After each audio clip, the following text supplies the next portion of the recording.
Hello students, आज हम लोग इस वीडियो में क्वालिटेटिव एनालिसिस पढ़ेंगे। यानी कि किसी भी ऑर्गेनिक कंपाउंड में जो डिफरेंट तरह के एलिमेंट पाए जाते हैं उनको डिटेक्ट करना, उनको पता लगाना और उनके डिफरेंट टेस्ट को आज हम लोग पढ़ेंगे। सबसे पहले हम लोग कार्बन और हाइड्रोजन के टेस्ट को पढ़ते हैं।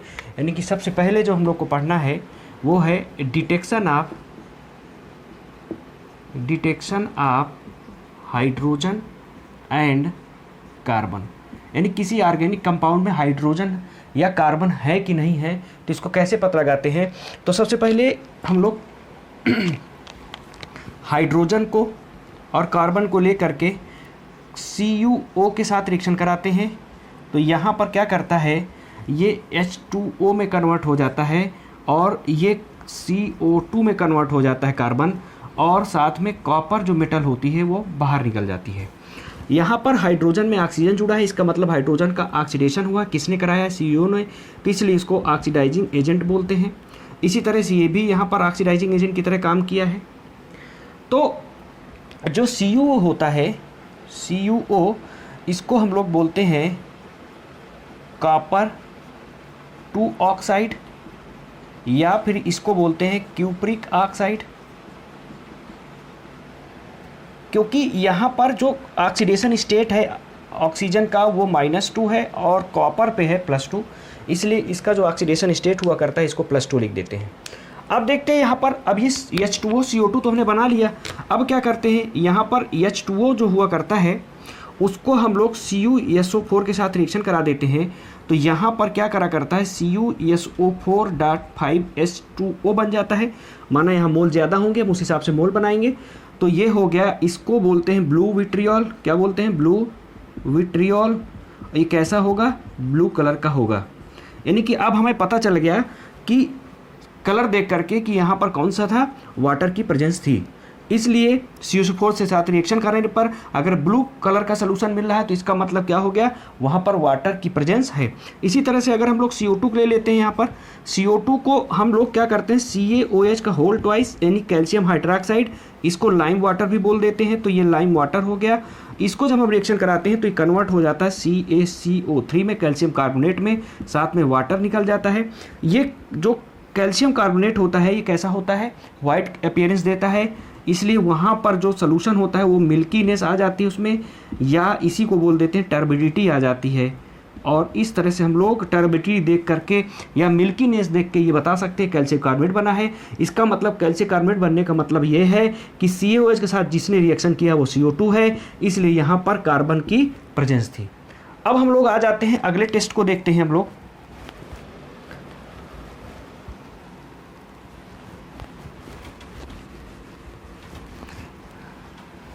लाइसाइन टेस्ट इसको बोलते हैं।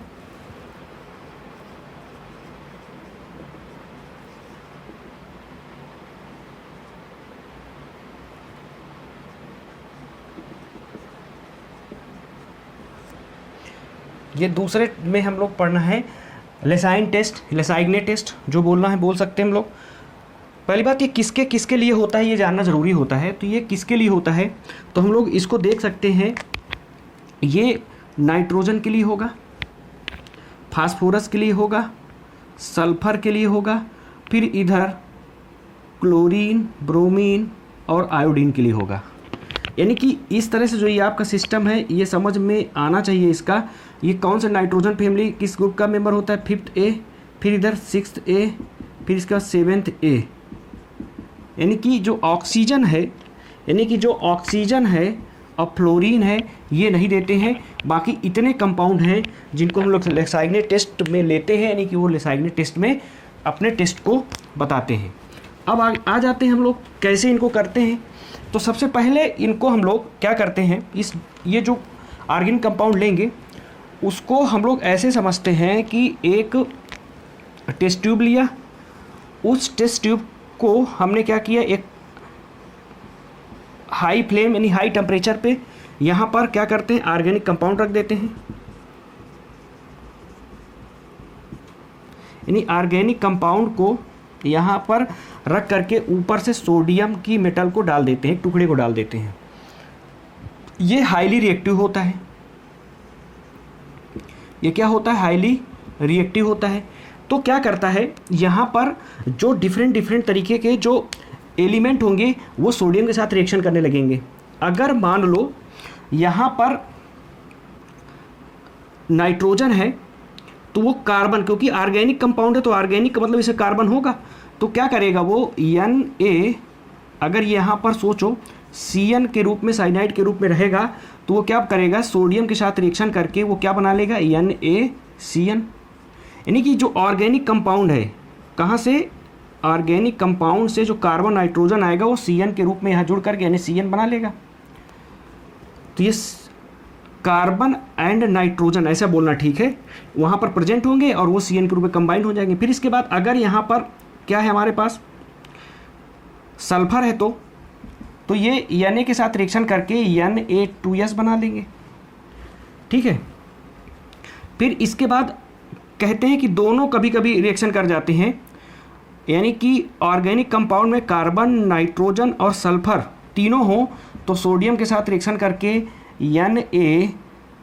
NaSCN बना लेते हैं, सोडियम थायोसाइनेट। क्या बोलेंगे, सोडियम थायोसाइनेट या थायोसाइनेट या Cn- होता। फिर यहाँ पर हाइड्रोजन होता है मान लो ऑर्गेनिक कंपाउंड में, तो वो Na के साथ रिएक्शन करके NaX बना लेता है, जैसे NaCl, NaBr, NaI। इस तरह से डिफरेंट तरीके के कंपाउंड बन जाएंगे। अब देखते हैं यहाँ पर कुछ बातें। पहली बात, यहाँ पर ऑर्गेनिक कंपाउंड था, उसमें कार्बन नाइट्रोजन थे, NaCN के रूप में निकल जाता था। तो ऑर्गेनिक कंपाउंड कैसा होता है, कोवैलेंट होता है, नहीं कि आयनिक नहीं होता है। और बाद में जब सोडियम के साथ रिएक्शन करके यहाँ पर हीट के कारण जो ऑर्गेनिक कंपाउंड होता है फ्यूज होता है और सोडियम के साथ, तो इसको बोलते हैं, ये जो बने हैं सारे के सारे ये जो बने हैं इनको बोल देते हैं हम लोग सोडियम फ्यूजन एक्सट्रैक्ट।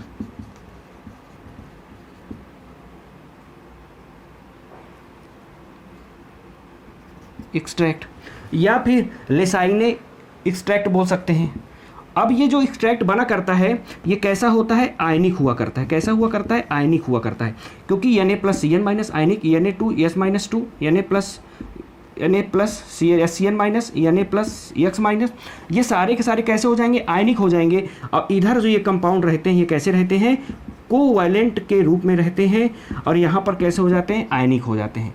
तो एक तो ये बात हमें पता चल गई लेसाइग्ने टेस्ट। अब हम लोग आ जाते हैं लेसाइग्ने टेस्ट में कैसे कैसे डिफरेंट तरीके से अलग अलग कंपाउंड यहाँ पर रिएक्शन करते हैं और फर्दर कलर देते हैं।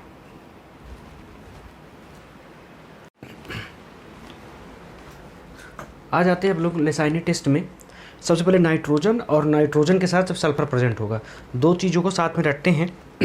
तो यहाँ पर हमने लिखा हुआ है ये कि जब नाइट्रोजन की बात करते हैं तो हमने अभी बताया था सोडियम फ्यूजन एक्सट्रैक्ट जो बना था NaCN का बना था, क्योंकि हमेशा नाइट्रोजन किस रूप में निकलेगा, साइनाइड के रूप में। और फिर इसमें Fe+2 के साथ रिएक्शन करके एक कॉम्प्लेक्स का फॉर्मेशन करता है, ये हमारा Na4FeCN का होल 6। अगर इसको आयनिक फॉर्म में लिखना है हमको तो हम इस तरह से लिख सकते हैं कि ये Na4 को हटा करके -4 यहाँ कर देते हैं, तो FeCN का होल 6 -4, NCERT ने इस रूप में लिखा है।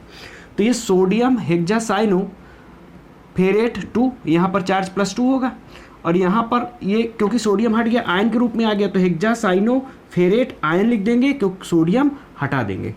तो इस तरह से पहले ये कॉम्प्लेक्स बनाता है। ये कॉम्प्लेक्स हमें रटना पड़ेगा, और रटना कुछ नहीं है इसमें। यहाँ पर साइनाइड का कॉम्प्लेक्स है आयरन के साथ। अक्सर हम लोग जब कोऑर्डिनेशन केमिस्ट्री पढ़ते हैं तो वहाँ पर ये देखते हैं हमेशा ये कंपाउंड K4FeCN6 के रूप में बनता है, क्योंकि सोडियम फ्यूजन एक्सट्रैक्ट है तो यहाँ पर सोडियम होगा और हम लोग बनाएंगे Na4FeCN का होल 6। क्लियर, पहले Fe+2, फिर इसके बाद ये जो कंपाउंड बन गया हमारा Na4FeCN का होल 6, और ये क्या करेगा, अब Fe+3 के साथ रिएक्शन करेगा, तो ये सोडियम हट जाएगा, उसके जगह यहाँ पर आयरन आ जाएगा, तो Fe4FeCN का होल 6। ये अब की बार Fe+3 आया तो इसको हम लोग बोल देंगे फेरिक, यानी कि इसका नाम जो होगा फिर यानी Fe+3 वाला है। ये पहले से हमने देखा ये +2 वाला यहाँ पर जुड़ा था, तो इसलिए इसका नाम जो पड़ेगा आयरन थर्ड, यानी कि इसका थर्ड ऑक्सीडेशन स्टेट है फेरोसाइनेट 2। ठीक है। फिर इसके बाद अगर हम लोग बात करते हैं तो इसका दूसरा नाम बोल सकते हैं फेरोसाइनाइड, क्योंकि फेरिक से हम लोग इसको फेरोसाइनाइड बोल सकते हैं। इसका कलर कैसा होता है? Prussian blue. ये हमें याद रखना होगा। अब देखो सुनो, अगर ये याद नहीं होता है तो हम एक छोटी सी ट्रिक है, इसको अप्लाई करा सकते हैं। यहाँ पर ऐसा बोलना है, जो नाइट्रोजन है वो थोड़ा सा नाटी है, नाइट्रोजन है नाटी है, या ऐसा कह सकते हैं चोर टाइप का है, दुष्ट है। तो क्या होता है, इसको पुलिस वाले बहुत दिन से ढूंढ रहे हैं, ऐसा दिमाग रखना है। तो ये क्या होगा, जो Fe+2 Fe+3 का यहाँ मतलब लिखा गया है वो ये मतलब है, ये एक Fe+2 का मतलब कम चार्ज है, इसका मतलब एक आयरन की राड है या आयरन का एक डंडा है जो छोटा है, तो Fe+3, एक बड़ा डंडा है तो Fe+3। समझना, यानी नाइट्रोजन पहले आया तो एक छोटा डंडा और फिर बड़ा डंडा। क्यों? कबूल नहीं रहा, जो बात उससे पूछना चाह रहे वो बता नहीं रहा, तो पहले उसको थोड़ी मार मिलेगी, फिर ज़्यादा मार मिलेगी, और जब छोटी फिर इसके बड़ी मिलेगी तो क्या होगा कि उसकी स्किन कैसी हो जाएगी? नीले रंग की हो जाएगी, चोट लग जाएगी। तो ऐसा मानेंगे स्किन कैसी हो जाएगी? ब्लू कलर की, यानी प्रूशियन ब्लू। अब सोचो, कुछ देर बाद ये, चलो ठीक है, अपना सब उसको निपटा के नाइट्रोजन को भेज दिया गया होगा। अब क्या है, ये नाटीपन, इसका जो दुष्ट वाला नेचर है ये शुरू हो गया फिर। लेकिन अब की बार किसको लेके साथ में घूम रहा है? सल्फर को। अब दो लोग मिलके काम कर रहे हैं, अगर कोई गलत काम कर रहे हैं तो दो। अब की बार जब इनको दोनों को काम करते देखेगी, नाइट्रोजन और सल्फर जब साथ साथ हैं, तो पुलिस वाले क्या करेंगे, ज़्यादा तेज़ डंडा मारने की कोशिश करेंगे। ज़्यादा तेज़ डंडा का मतलब हो गया कि सीधे Fe+3 मारेंगे कि तुम दोबारा मिल गए, वो भी एक के साथ और मिल के काम कर रहे हो। तो देखना, पहली बात, अभी सोडियम फ्यूजन एक्सट्रैक्ट मैंने बोला था, कार्बन नाइट्रोजन सल्फर तीनों रहते हैं, तो यानी SCN यानी सोडियम थायोसाइनेट का फॉर्मेशन होता है। ये सोडियम थायोसाइनेट, जिसको हम लोग सोडियम फ्यूजन एक्सट्रैक्ट बोलेंगे, वो क्या करेगा, Fe+3 के साथ रिएक्शन करके सीधे SCN का +2 चार्ज रखेगा। फेरिक हमने बोला सीधे Fe+3 अंदर जाएगा, थायोसाइनेट, और सीधे ये ब्लड रेड दे देगा। अब देखना, अगर सोचो कि पहले तो उसको छोटी छोटी छड़ी मारी गई, आयरन की रॉड मारी गई, फिर बड़ी रॉड मारी गई, तो थोड़ा बर्दाश्त करते करते इसमें आदत बन गई, तो ज़्यादा ब्लड वोड नहीं हुआ, स्किन फटी कटी नहीं, तो इसका मतलब केवल स्किन ऊपर से ब्लू कलर की हुई। लेकिन जब सोचो दोबारा मिला, एक बार सीधे बड़ा वाला डंडा यानी बड़े वाले आयरन की रॉड पड़ी Fe+3 की, तो सीधे क्या हो गई, स्किन फट गई और कैसी हो गई, ब्लड रेड कलर की। तो इस तरह से थोड़ा सा इसको मदद के रूप में याद रखना। नाम इसके थायोसाइनेट से है, फेरिक है ये, तो ये नाम याद रहेगा। और ये वाला K4FeCl6 से सोडियम फ्यूजन एक्सट्रैक्ट का है, तो इसलिए Fe4FeCl6 याद रखना। यहाँ पर क्या करना कि जब दोबारा रॉड Fe+3 की पड़ेगी तो Fe+3 वाला यहाँ प्लेस्ड हो गया, सोडियम को बाहर कर देना, ये भी याद हो जाएगा। नाम याद करने की जरूरत यहाँ पर है, क्योंकि Fe+3 है तो ये आयरन 3, फिर और अगर आयुपेसी आ रहा होगा तो मेरे ख्याल से थोड़ी बहुत मदद मिल जाएगी। अब आ जाते हैं हम लोग, देखते हैं किसका, यहाँ आ जाते हैं लेसाइनेट टेस्ट हम लोग देखते हैं सल्फर के लिए, फिर इसके बाद हैलोजन के लिए देखते हैं। सबसे पहले यहाँ पर देखते हैं कि हमने सल्फर को बताया था कि सोडियम फ्यूजन एक्सट्रैक्ट हम लोग बनाते हैं। इस सल्फर के डिटेक्शन के लिए 2 मेथड दी गई हैं NCERT पे, एक लेड एसीटेट के साथ, जहाँ पर ये PBS का फॉर्मेशन करता है और ये ब्लैक कलर का होता है, ये रटे रहना है PBS जब लेड एसीटेट होता है। Na2S जब सोडियम नाइट्रोप्रोसाइड के साथ रिएक्शन करता है तो सोडियम थायोनाइट्रोप्रोसाइड का फॉर्मेशन होता है। अब इसको याद कैसे करना है, पिछले जो हमें अभी तक कॉम्प्लेक्स मिले हैं बनाने को, उनको अगर ठीक से देखें तो वो Fe+CN का होल 5 टाइप के थे। कभी यहाँ पर Na4 लग जाता था, और Na4 के बाद जब Fe+3 लगा देते थे, फेरोसाइनाइड बनाते थे, तो Fe+CN का होल 6 ये हो जाया करता था। कुल मिला के यही कंपाउंड बार बार चल रहा है अगर देखा जाए तो। अब की बार क्या है, कुछ इसमें थोड़ा सा बदलाव किया है। ये जो साइनाइड हमारा यहाँ पर 6 है, उसको ले लिया है 5। अब की बार सोडियम वगैरह हम लोग चर्चा कुछ नहीं करते। इसी कंपाउंड में क्या किया है, ऐसे समझ लीजिए कि ये क्या किया है, ये 5 ले लिया है, यानी एक कम कर दिया है, उसके जगह उसने NO लगा दिया है, नो, क्योंकि उसे लास्ट में करना है नास ऐसा बोल देना है, NO। यस, देखना ये देखो 5 यहाँ पर क्या है, साइनाइड है, जैसे FeCN का होल 6 हुआ करता था, और यहाँ पर क्या हो गया, NO लगा दिया गया, यानी कि छठवा हो गया, कोऑर्डिनेशन नंबर 6 बनी रही। यहाँ पर क्या किया, NO भी उसी तरह रहा, लेकिन लास्ट में यस जोड़ दिया गया है। तो FeCN का होल 5 NO, और फिर क्या हो गया, FeCN का होल 5 NO यस, NO का NO यस हो गया है। बस इसको जो बोलते हैं सोडियम नाइट्रोप्रोसाइट, और यहाँ पर सल्फर आने की वजह से थायो क्यों लगा देना होगा, तो सोडियम थायो नाइट्रोप्रोसाइट, ये हमें याद रखना होगा। तो इस तरह से ये याद हो गया। फिर आ जाते हैं हैलोजन के लिए। हैलोजन के लिए यहाँ पर जो हमने सोडियम एक्सट्रैक्ट बनाया है उसमें HNO3 के साथ H2SO4 डालते हैं, यानी कि एसिडिक HNO3 और साथ में AgNO3। ये तो केवल मीडियम प्रोवाइड करने के लिए होता है, लेकिन बेसिकली रिएक्शन देखी जाती है AgNO3 की होती है, किसके साथ, Na2S के साथ AgX का फॉर्मेशन करता है। जब AgX बनता है, यानी कि X की जगह पर क्लोरीन रहेगा, ब्रोमीन रहेगा और आयोडाइड रहेगा, यानी आयोडीन रहेगा, तो AgCl AgBr AgI का बनेगा, फॉर्मेशन होगा। अब इस AgCl की बात करा करते हैं, तो ये व्हाइट प्रेसिपिटेट बनाएगा। कैसा बनाएगा, व्हाइट प्रेसिपिटेट बनाएगा। ये येलो प्रेसिपिटेट बनाएगा, ये येलो प्रेसिपिटेट बनाएगा। ये थोड़ा लाइट येलो होता है, वो डार्क येलो होता है, ऐसा समझना है। शुरू कलर नहीं होगा, यानी व्हाइट होगा, बाद में येलो और डार्क येलो होता चला जाएगा। शुरू इसके अपोजिट यहाँ पर साल्बुल होगा, स्प्रैंगली यानी थोड़ी बहुत कम साल्बुल होगा, और बाद में इनसाल्बुल होता चला जाएगा। किसमें, NH4OH में। तो ये NH4OH की कंडीशन हमें समझ में आ गई। तो इस तरह से हमें याद रहेगा, व्हाइट, येलो, साल्बुल, स्प्रैंगली साल्बुल और इनसाल्बुल। ठीक है ना। तो इस तरह से हम लोग आ जाते हैं फास्फोरस के बारे में जानते हैं।